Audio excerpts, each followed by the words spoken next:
Hello friends, good morning and welcome to the EduSite Network. Our topic of discussion today shall be social legislation and social work professionals, and for this very lecture and discussion we have with us in our studio Dr. Sanjay Bhatt, Professor, Delhi School of Social Work, University of Delhi, and Dr. Bhatt has been teaching for more than 3 decades in the field of social work. So friends, with this I welcome sir to our studio and also request him to begin our today's lecture. Thank you, sir. Thank you, Urvasi, and welcome friends. Today I have chosen the topic social legislation and social work professionals. Those who are students of social work, they are aware that social legislation is a full-fledged course in master's program, and students are expected to know why they should study the social legislation paper. Social legislation is very important aspect, and it is a big tool or big knowledge in the hand of the social work professionals for accomplishing their goal. Let's understand that what we mean by the social legislation. Basically, all legislations are social in character, but any law enacted for the purpose of changing social malpractices, evils, bringing reform, welfare, or to bring institutional change can be categorized as social legislation. So, the law which has an intent, quote unquote, the social in character, the old definition dictionary of sociology defines, the Fairchild defines into that laws designed to improve and protect the economic and social position of those groups in the society which because of age, sex, race, physical or mental deficiency, the lack of economic power, cannot achieve health and decent living standard for themselves. So, it is a self-explanatory that social legislation is basically meant for the protection and promotion of the weaker section or vulnerables, those who are. The Professor K.D. Gangrade, who has written a book on social legislation in India and which is available in most of the libraries in 3 parts, and very well sought and well read book by the student of social work. The crux of this, they say, social legislation involve an active process of remedy by preventing or changing the wrong course of society or by selecting among the courses that are proved to be right. So, what is wrong is going on in the society, how to correct it, how to check it and bring it. Now, for social legislation, the basic source of all legislation lies in our constitution. Our constitution is a beautiful document. It is a marvelous piece of work which ensures the social, economic, political justice and talks of the democratic values, equality, liberty, fraternity. So, all the source of our all legislation, whether it is a social or otherwise, is the Constitution of India. And in the Constitution there are 2 important parts, part 3rd, part 4th. The part 3rd speaks about the fundamental rights, and part 4th speaks about the directive principles of state policy. You are very well aware what is the difference between fundamental rights and directive principles of state policy. Now, fundamental rights ensures the individual freedom, equality, freedom of various types, goes from article 12 to 35, and DPSP, which is a direction to the state to bring or to establish a social order which ensures justice of all types, social, economic, political, explained in various articles from 36 to 51. So, all social legislations meant for any group, whether women, children, Dalits, other backward classes, disabled, they have all source in the constitution and especially in the fundamental rights and directive principles of state policy. Now, one very important question is, which we must understand, why we need social legislations. What is the need? So, the very objective for the social legislation is that it ensures social justice for bringing desired social change, for responding to the social problem, malpractices, mitigate evils, outdated customs, remove discrimination, social inequalities. So, almost legislation work as an instrument to deal with number of such situations which are not desirable or which is not required by the society or by a healthy society, and which does not serve the purpose of, rather it works as a retarder. And whenever there are inequalities or there are evils or malpractices or customs which is no more required in the changing situation, we require the social reform or we want to reconstruct our social institution. So, social legislation plays an important role in bringing social reform and social reconstruction. You can see, I mean, you must be knowing Sati Pratha, you know, the Pratha which was anti to any human being and so cruel, needs change, and you know the efforts of Raja Ram Mohan Rai and further banning it by the law, by even the British government. So, bringing social reform, desired social reform through law or promoting social welfare, or now in the days when we say it is a protection and promotion of human rights of various groups, weaker section, the voiceless people, those who cannot raise their voice, or they do not know how to raise their voice and nobody is listening to them, the vulnerable people, they have the vulnerability, maybe physical to mental to social or whatever, economic vulnerability, underprivileged groups or people. So, for protecting and promoting their human rights is one of the purpose of the social legislation. So, there is a connect between social justice, human rights, social legislation and social work, because social justice and human rights are the two pillars on which the entire social work profession stand up.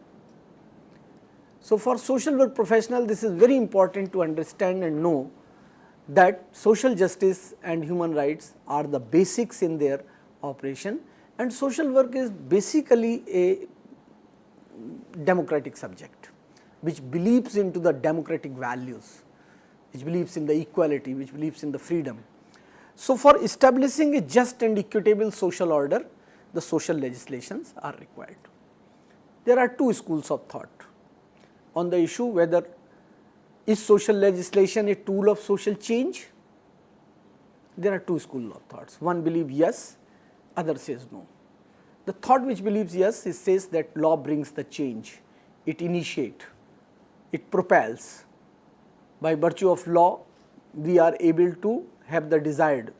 Some people say that social legislation in itself does not bring a social change, and it cannot bring a social change because social legislation and social legislation to be implemented. Anyway, what is important is that social legislation serve as a tool of social change through people, through social institution and by the efforts of many others including social work professionals.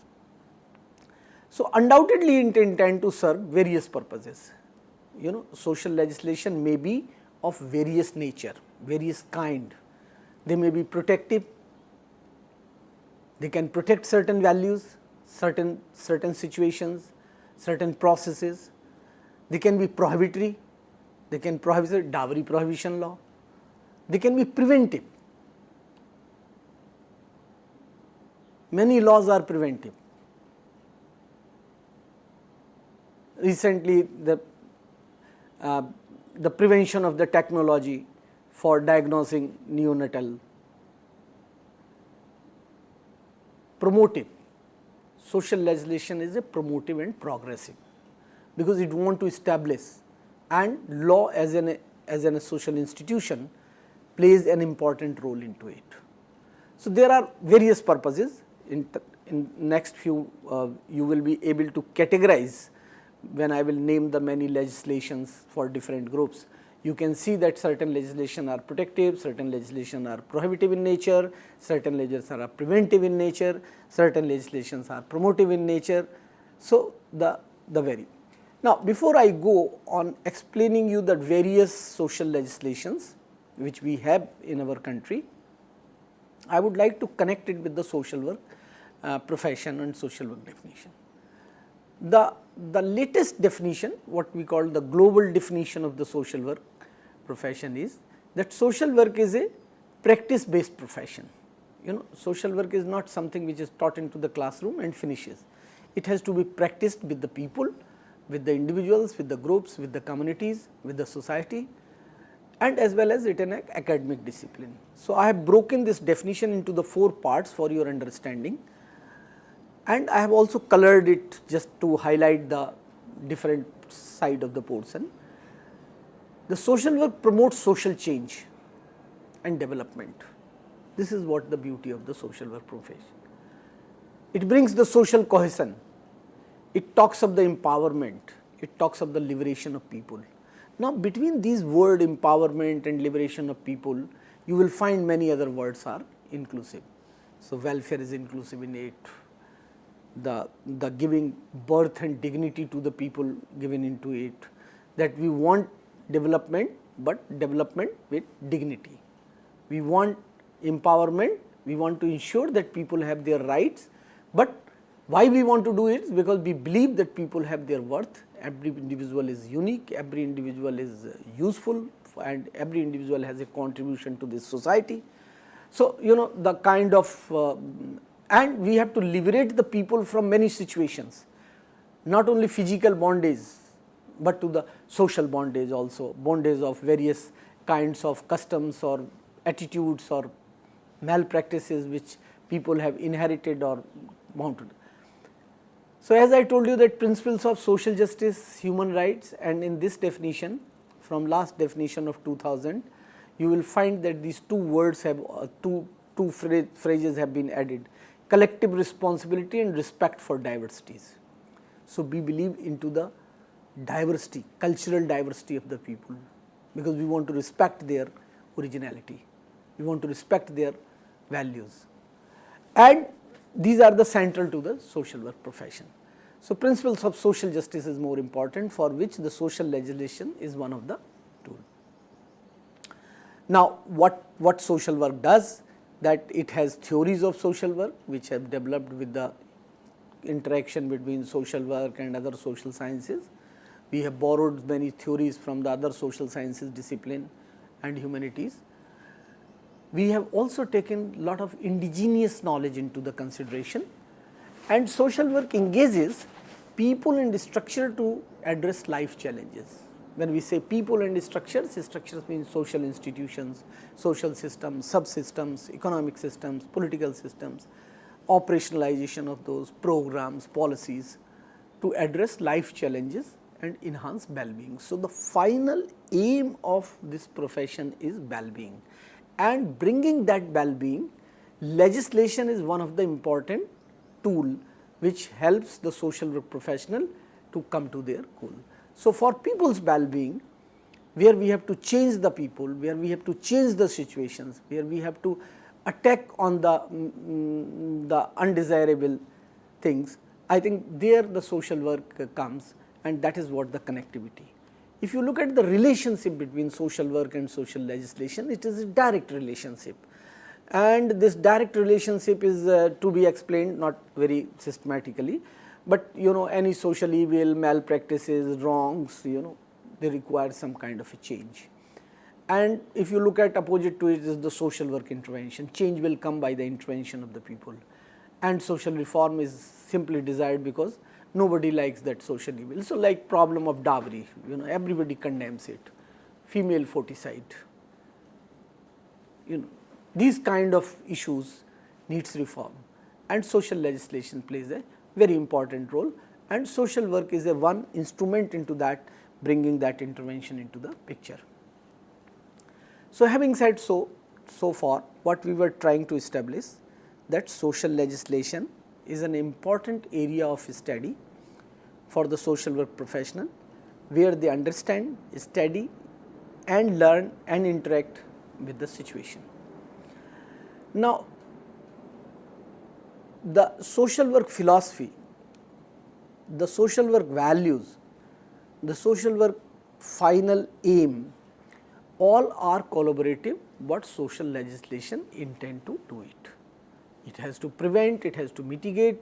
So, there is a direct relationship between social legislation, and you cannot think of in a democratic society where the legislation is a one important area and approaching judiciary for the corrections or for ensuring the people's rights or for ensuring the solving the people's problem is one of the important ways to achieve the goals of the social work profession and to address the issues of the people. I think understanding of law is very essential. It is by reading social legislation, we do not say that, we do not intend that a social work student or a social work professional will become lawyer. That is not the purpose. The purpose is that once you understand the legal base, the legal knowledge, you can help your client or you can help the people, those who came for seeking help to you, to use that legislative mechanism which is available for their well-being, for solving their problem, for addressing the issues which are confronting to their day-to-day life. That is what the purpose is. So, there is a one full paper, or in some of the courses there is a 2 papers which are related to drawing, teaching the Constitution of India, and so various types of social legislation for various groups. And now I will give you some of the example of how the various social legislation and what is the purpose. I will be just explaining to you. The family is the first institution, very important social institution, and which everybody knows that family plays a great role in shaping the personality of people. It provides the support, it provides the care to the person, it provides love, it provides the warmth, it has to instill the trust, and it has to be mutually responsible and mutually appreciating among the family members. And family is one which stand as a umbrella at the time of facing crises and problems. So, family anywhere in the world or human societies is a one very important social institution. Now, in course of time, it has also been suffered with many social problems and many evils and social malpractices. The marriage is the central to the family. Now, marriage in itself, which is a personal issue, belonging to different religions, have the different religious bases and different religious practices. We have the law relating to it. Hindu Marriage Act, the Indian Christian Marriage Act, the Muslim Women Protection of Rights on Divorce, the Special Marriage Act, and latest in that the Family Court Act. Now, why we required a law to handle the family related issues? So, marriage is one, proving that how marriage takes place, when somebody will be required to have the valid marriage. So, Hindu Marriage Act explains many situations: the valid marriage, voidable marriage, void marriage, the conditions of a valid marriage. Then if marriage, after the marriage, if this family is not functioning, then what? In Hindu society, the marriage is a sacrament. It is one of the sanskar. It is one of the 16 sanskar. And it is not a contract. So, what to do, how to dissolve this marriage and how to come out of it. So, the separation, the judicial separation, the divorce, and after the divorce, the issues relating to the maintenance, compensation. What about the children born out of this marriage and later on they should not become the victim. What will happen if there is a divorce, and what will be the responsibility of a husband towards wife or vis-a-vis wife towards husband. What will be the economic security to that splitting couple. Now, these are the issues which has to be handled by the law and provide a direction to the people. So, same is with the Christianity and same is with the Muslim women, which we have a protection of right on divorce. You have heard so many things into the newspaper and you listen every day. The latest in that is family court acts. Now, family courts have been established by the government by enacting this social legislation. The idea is that family related matters to be discussed, listened, resolved by an atmosphere where the issues can be amicably settled. So, you do not require a lawyer into that. In Family Court Act, you do not require a lawyer. The two people can go and can present their case. There are family counselors who will counsel you on this. So, that is what the purpose, because law does not say that family should break. It tries to prevent the family, because family is the basic unit of a society. It is the smallest democracy. I told you that it is the place where you learn so many lessons. That is why the intention of law is to protect the family. It is more protective in nature. It does not want dissolution of the family. Similarly, there are many other issues linked with the family: inheritance of the property, succession, minority, guardianship, adoption. So, for each of that we have a law.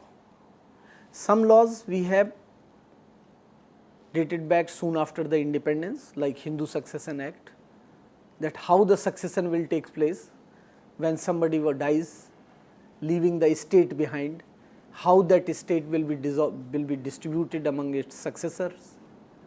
The law provides that. So, it is basically to bring the order into the picture, and that how somebody will inherit, what about the property if it is related to the parental property or property created by himself. So, there is a difference. Now, similarly, there is a law relating to the minority. Who is a minor? Who can be guardian of a minor? How the rights of a minor child who inherited lot of property will be saved or will be protected. Wonderful thinking. The crux of idea is that it does not go into the hands where people misuses it. So, it ensures that the one who is entitled for it, it is to be protected. Court intervenes into that, Guardian and Wards Act. Who can be guardian? Who is a natural guardian and who is not a natural guardian but came into the picture? It may be a relative, it may be court may decide in the best interest of the child. So, that is the law. Minority and Guardianship Act. Adoption. You know that adoption is a old social process. It is taking place time ages. But earlier our own mechanism of the adoption were there. The community, in a community you have declared that you have adopted the child of your brother or your sister or someone else, and given the recognition, and social acceptance is there. And that social acceptance is automatically turned out to be a legal acceptance. But in the fast changing society, in the industrialized society, there are many couples who do not have child, and they also want to enjoy the company of a child, the completion of a family, and the child has to be adopted. So, what should be the processes where the adopted child is not misused, he is not put on the wrongs, he is not taken for some different purposes under the cover of adoption, and once adopted, his rights are protected, rights of succession, rights into the property. So, we have a adoption law, we have a nationwide network, we have an agency promoted by Ministry of Social Justice and Empowerment, we have an institutions like CARA, Central Adoption Resource Agency, and in the various states we have the agencies which promotes the which regulates the adoption. Then adoption within the country and outside the country, and to ensuring the rights of a child who is being adopted, right from 1 day old child to any juvenile. So, the Hindu Adoption and Maintenance Act is the another very important category for us is the women. If we look at it statistically, 50%. If we look at, we know the position of women in last 300, 400 years, where we have reached, how it has degraded, how many social ills have taken place, trafficking to dowry to indecent representation. So, we have a law for various kind of social situations, social wrongs, social evils, and the law provides protection to the women. It helps in preventing certain acts like trafficking of women and children. There is a law, what earlier known as CETA, Suppression of Immoral Traffic Act. So, people says that you can't suppress the problem, you have to prevent the problem. So, it became PITA, Prevention of Immoral Traffic Act. Dowry, it came to a very surprise to us that what we used to give to our daughter in the wedding as a gift slowly turned out to be a compulsive instrument, a compulsion that if you have to marry, you have to give this much of dowry. And then dowry in itself has created many issues, the bride burning, to the wife battering, to the maltreatment by the in-laws. So, Dowry Prohibition Act came out with a dowry, how dowry can be prevented and how can be prohibited.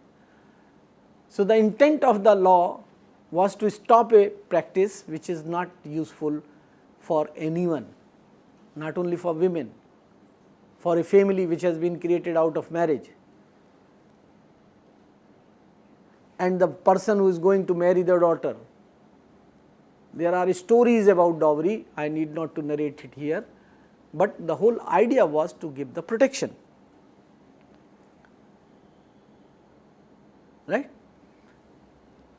We have also made a national commission for women. For that we have an act, we have established the state commissions for women, and women's related issues can be taken up by these commissions for their welfare and development, also empowerment of the women, because the current theme is the women empowerment,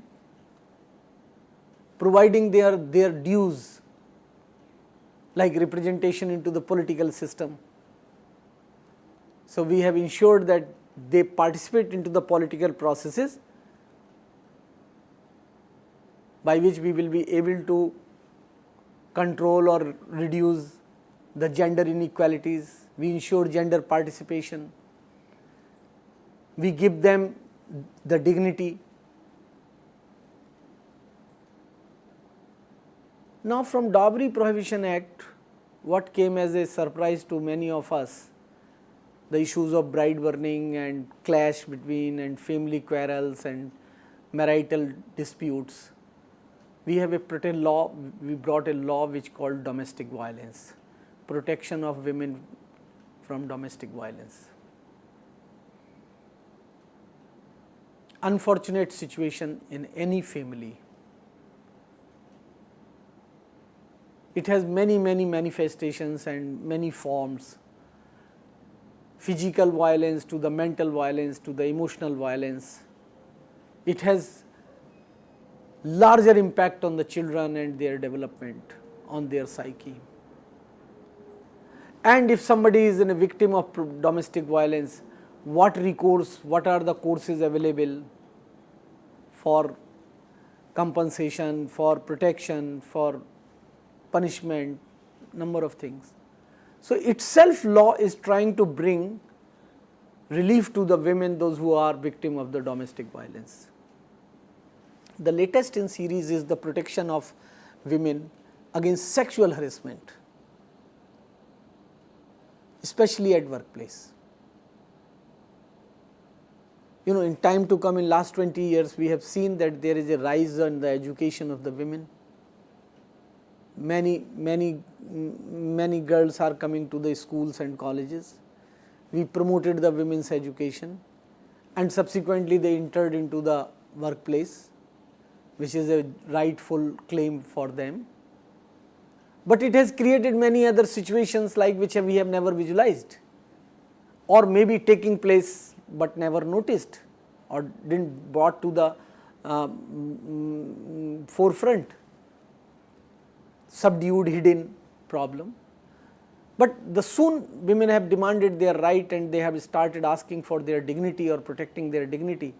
The issues of sexual harassment at workplace became very important, and you have to require the law. So, right from the Visakha judgment till today, the movement has gone quite ahead, and it is preventing this disease of sexual harassment. It is protecting the dignity of women. It is protecting their rights to be freely work in an atmosphere which is conducive. So, law relating to the women, the number of issues, the different kinds of issues. I have given you some of the illustrations here. They all are social in character because they affect our entire societal structure, they affect our social institution, they affect our social order. Another important category is children. Now, we have law, earlier we called Children Act 1962. Later on in 1986 we have a JJ Act, Juvenile Justice Act 2000, and right now the bill is in the court, Juvenile Justice and Protection of Children Bill Act 2014, which is bringing a major change after the infamous Nirbhaya case. Can a juvenile be treated as an adult for certain heinous crimes and can be tried out? So, the two structured system is likely to introduce that a child to be examined by the Juvenile Justice Board and to be recommended that he can be tried out at the court of law as an adult for committing such kind of a crime. So, one of the major social legislation which we have is the Juvenile Justice Act, and we have been specifying is care and protection of children, because when we have signed the CRC, Rights of the Children, Convention of Right of the Children, we were committed certain kinds of protection and promotive measures for the children. So, since the birth, even before birth, we have to ensure. So, look at how at every stage we have a law to prevent a malpractice, prenatal diagnostic technique, prevention of misuse. We have invented the technology for detecting certain defects into the fetus, but what we have started doing by using that technology to determine the sex of the child and terminating female fetus. So, we have a law, PNDT Act.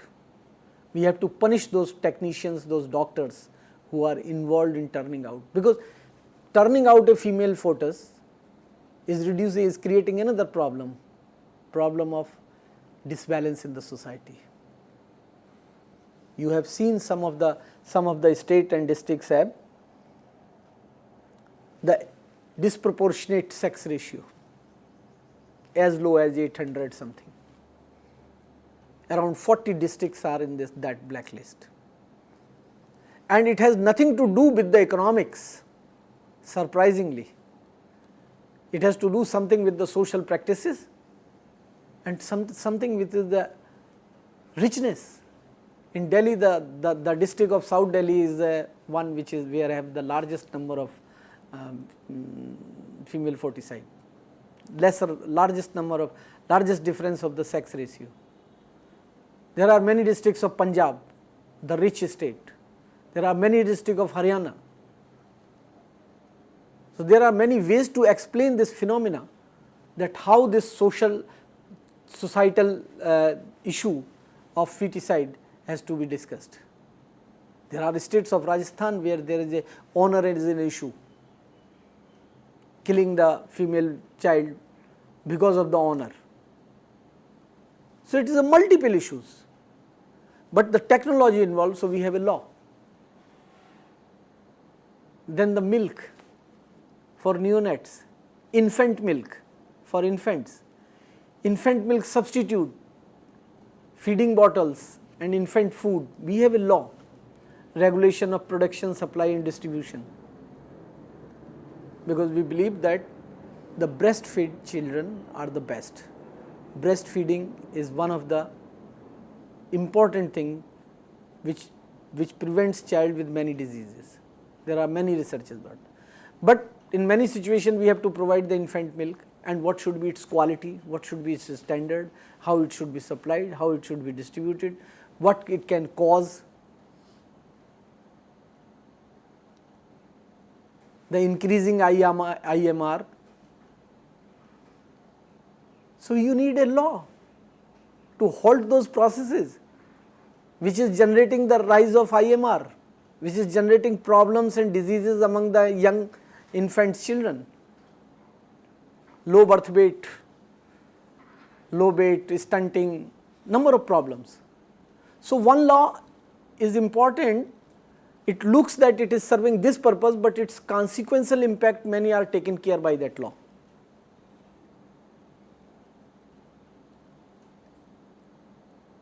Child marriage, another social issue.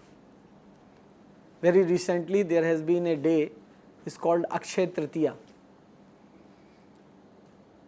There is an estimate that on one Akshaya Tritiya,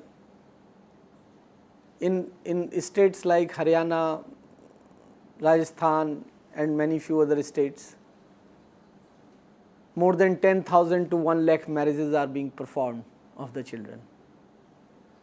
Now child marriage has to be restrained, so we have a Child Marriage Restrainment Act, what we call Prohibition of Child Marriage Act, because in Hindu Marriage Act we have recognized that a marriage has to be take place at one particular age, you require the majority for that. Now marrying a 3-year-old child, 5-year-old child has its own consequential impact. Right of children to free and compulsory education.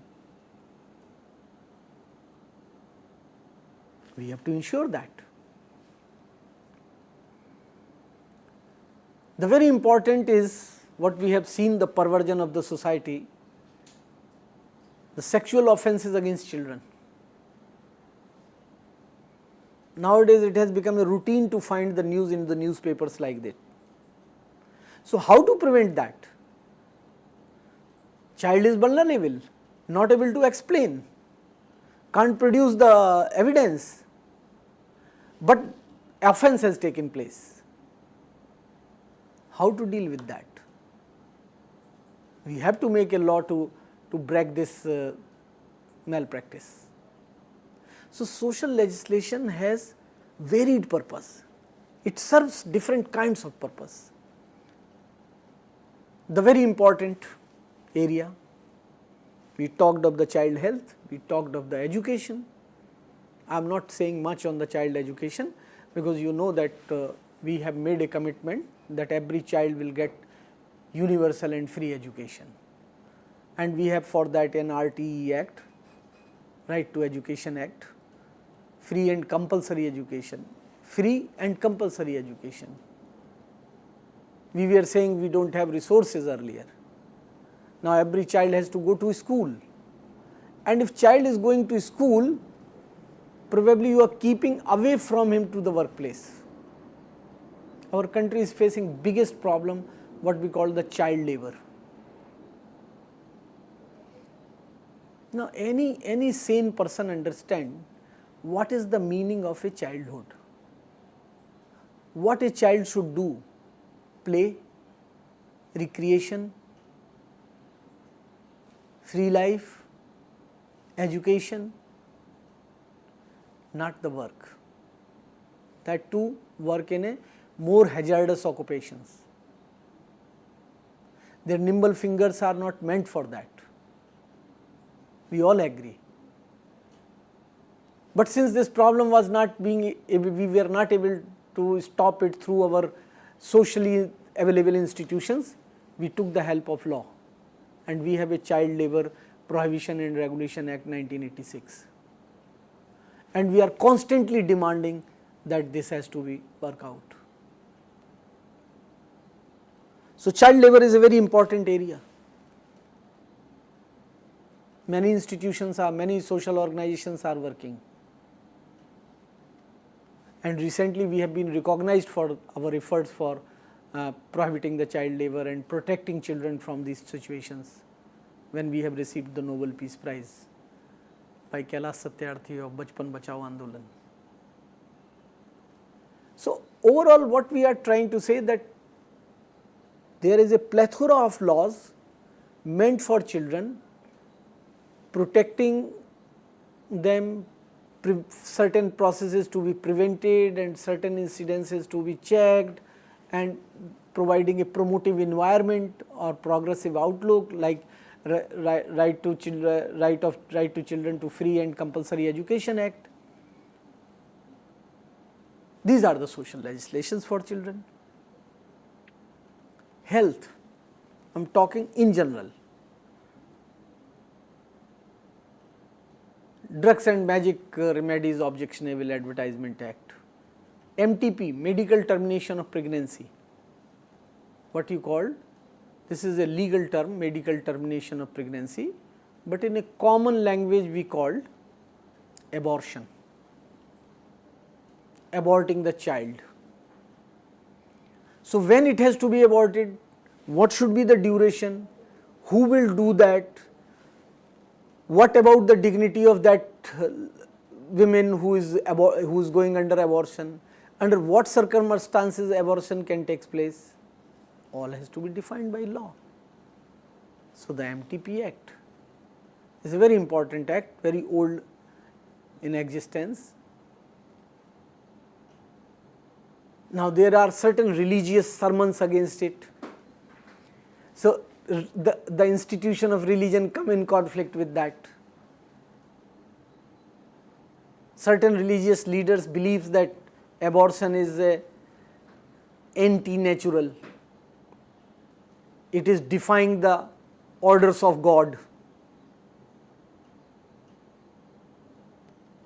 Now, recognizing the rights of a woman for her health, rights of a child, if child is not good enough, if it is likely medically diagnosed that it will be likely to be a disabled child, or in circumstances where the doctor think fit that this pregnancy has to be terminated, there is a law and this law is to be.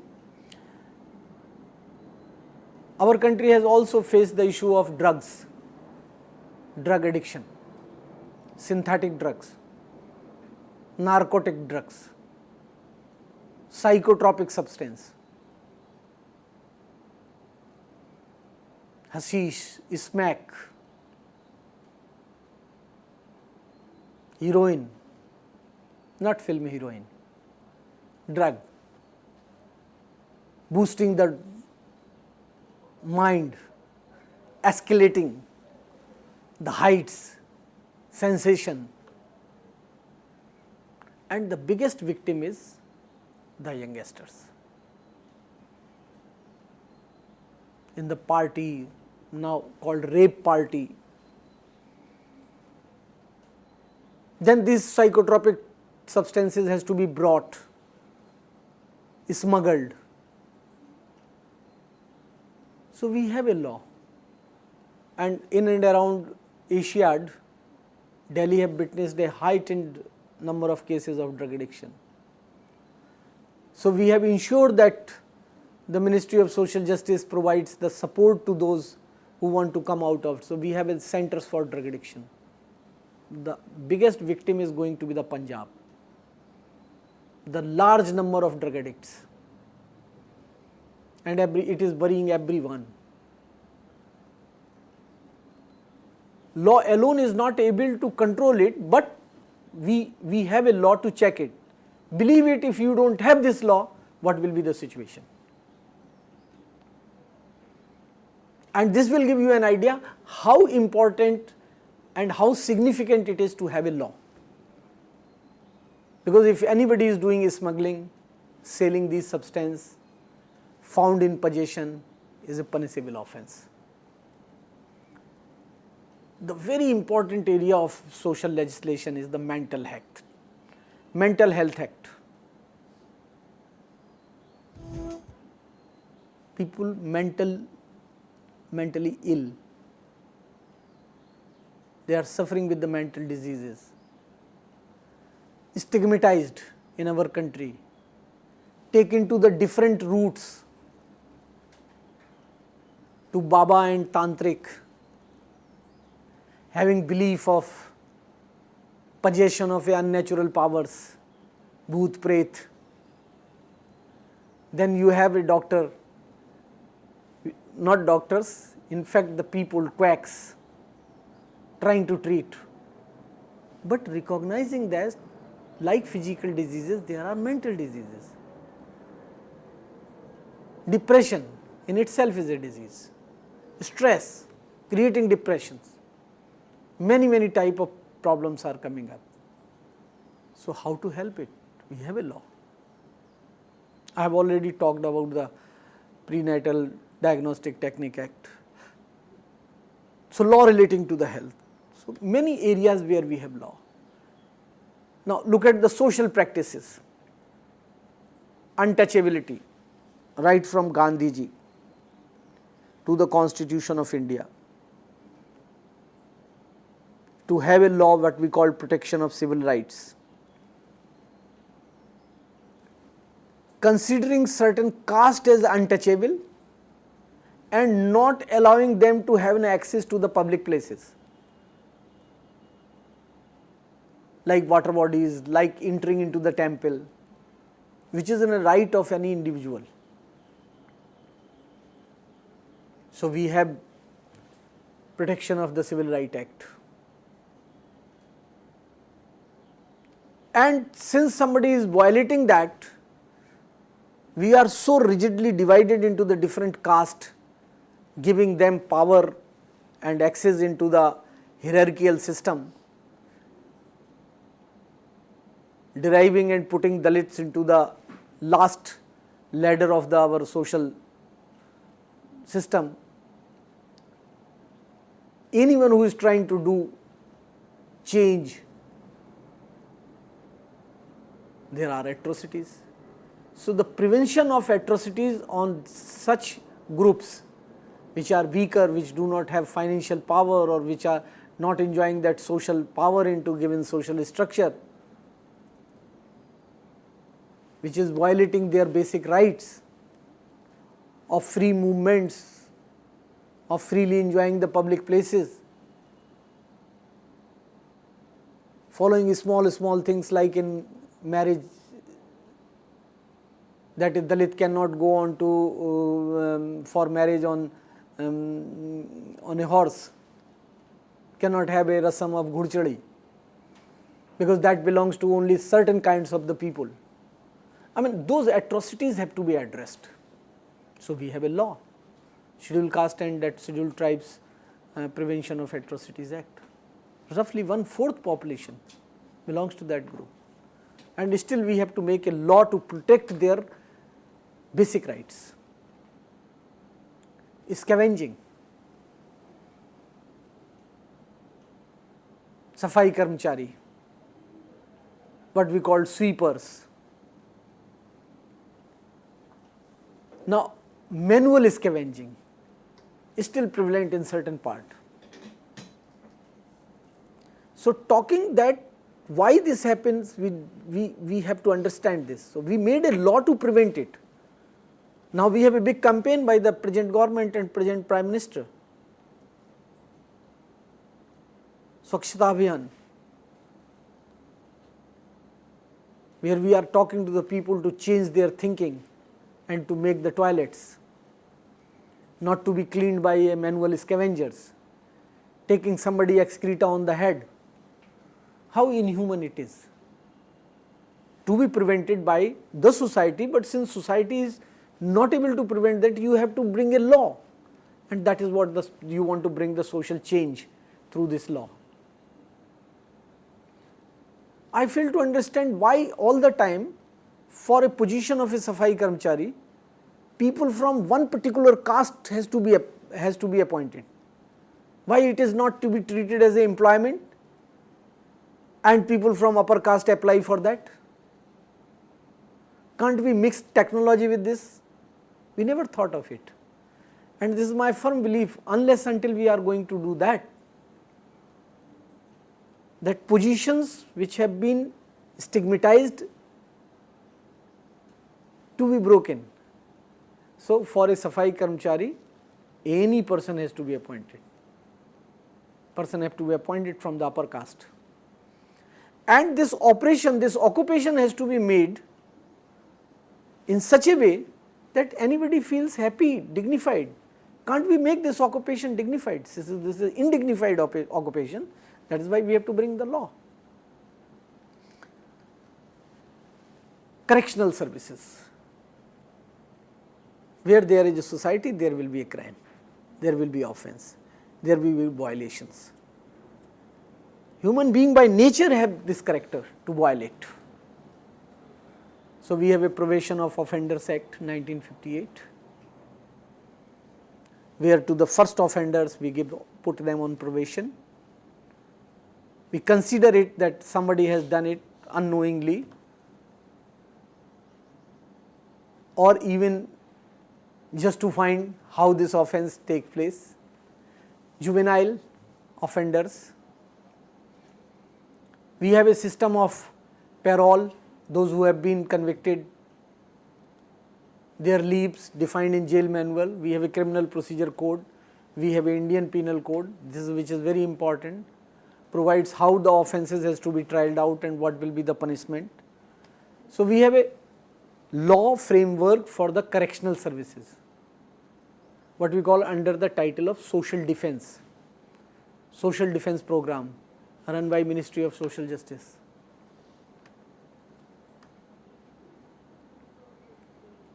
Now, we have 10% around senior citizens, and senior citizens now is facing a situation which we have never thought in this society. Their own children is not taking care of the old age people, and so we have to bring a law, Maintenance and Welfare of Parents and Senior Citizen Act 2007. That means a father can sue his son or daughter for not taking care and to provide the maintenance. This is what the social situation is, that there is a neglect of senior citizen or old parents, maybe under any region or any conditions. There is another major group, disabled people. Legislation related to persons with disabilities. We call it popularly known as PWD Act, person with disabilities. Why? Because disabled people should have the equal opportunities and protection of their rights. And third thing, they should have participation in day-to-day life. That means I can come to this studio even if I am a disabled, but what has prevented me a physical structure? There are steps. So, what we require a ramp. Now these changes has to be bring out through law. That's we called access. The disabled have access to the school, colleges, workplaces, and the structures have to be made in such a way that they can participate into the day-to-day life. There are many other kind of disability beyond the orthopedically disabled or visually disabled. We have a autism, we have a cerebral palsy, mental retardation, multiple disabilities. So we have an act for that also. We have programs for them also. Now quickly I will wind up it. The last, you could have understood that how big this social legislation is. There are many legislations even relating to the human rights. The Protection of Human Right Act. How human rights in the country will be protected. We have a law relating to the environment, Environmental Protection Act. We have law related to the consumers, Consumer Protection Act 1986. We have a law related to the good governance, the right to information. I mean, right to information is a part of good governance. So we can put it like this, the Right to Information Act. Employment security, Manrega. Food security, the National Food Security Act. That we have a food and we have a places in this country where there is a hunger and there is a hunger death. So we have to make a law to ensure that everybody get that. Now last part of this very quickly, this is not very prescriptive, but this will really sum up how these laws can be used by your social work professionals. I will say it A, B, C, D, E. First of all, any professional social worker has to aware himself or herself with the problems and available laws. Build a perspective. How you want to help and intervene. Because if you recall, I told you in relationships between social work and social legislation, so you have to build a perspective. Third is the connecting people. Fourth is a design action. Fifth is a educate and empower people. I tried to cover many things in one lecture. You can go for each sections. There is a number of books are available and number of institutions are working. You can have a practical experience. I hope that I am able to generate you the connect between social legislation and social work. Thank you. Thank you so much, sir, for this very interesting lecture. Of course, many of those who may not have been aware of these legislations have got to know them now, and of course for the students of social work it is an added advantage for them to learn all these things. So with this we take your leave, and we must thank sir. Thank you so much, sir, for coming today and talking to us, and thank you friends. Have a great day.